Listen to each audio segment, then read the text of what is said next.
I have to say that Paul is definitely correct. I did not watch a lot of the Mighty Max show as a kid. To be quite honest, I had no idea there was such a thing as Mighty Max until Paul mentioned it in the last video. Never heard of it before.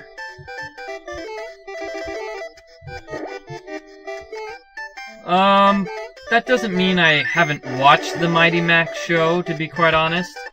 I don't remember a lot of the shows I watched as a kid. For example, the Teenage Mutant Ninja Turtles. I must have watched that a lot as a kid. I have home videos. I'm not going to show the home videos right now, but trust me, there are home videos of me in, like, 1990, which, let me see, that must have been, yeah, 20 years ago, almost. And we have home videos of me in 1990 talking with all my friends about how great the Teenage Mutant Ninja Turtles are. But now, 20 years later, I can't remember anything about the Teenage Mutant Ninja Turtles. I know their names and stuff like that, but that's basically from playing the video games, not from being able to remember the show. I'm kinda like that with a lot of the shows I watched as a kid, actually.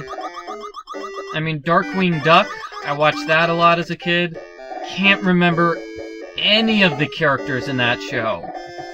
Don't even know what it's about. It was about some sort of duck who was a superhero, I think? Yeah, so I probably watched, I don't know, I watched it every day for a couple of years. Can't even tell you what the main character's name was. Yeah.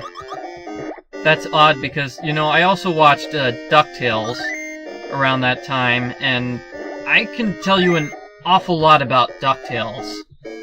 I know all the various characters, all their names, that sort of thing. Wonder why I remember that show and not any of the other ones. Mysteries which will never be solved. Yeah, cartoons were a lot better when I was a kid than they are now. That's because they were relatively new, I would say. At least, they weren't considered to be a big money maker.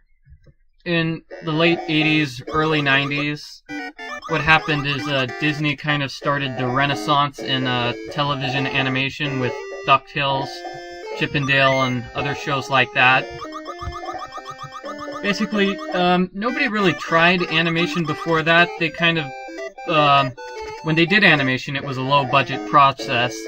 And Disney decided to go out on a limb and make DuckTales and just give that show a huge, huge budget. They made 100 episodes, actually, which is a lot because nowadays, the Disney Channel, they only make, 40 episodes of any particular show? They don't make too many episodes of any show. They really stick to the formula of 48 episodes per show. 48, or is it 68? I don't know the exact number, but anyway. The point I'm trying to make is Disney took a risk with DuckTales and it paid off. And so other companies decided doing the same thing. You know, they had Animaniacs and Tiny Toon Adventures, and inspired by Disney's success with DuckTales, they started pumping a bunch of money into their own animated television shows. Just a ridiculously large amount of money.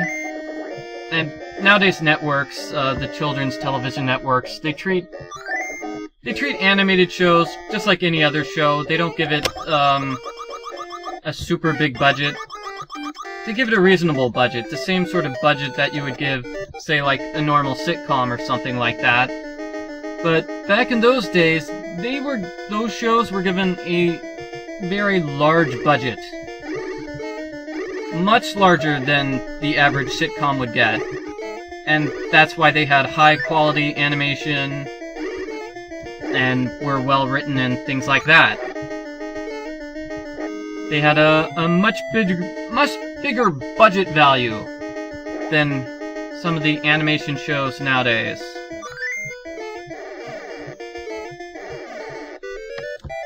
Alright, that's enough of me giving lectures on cartoons. Back to Paul.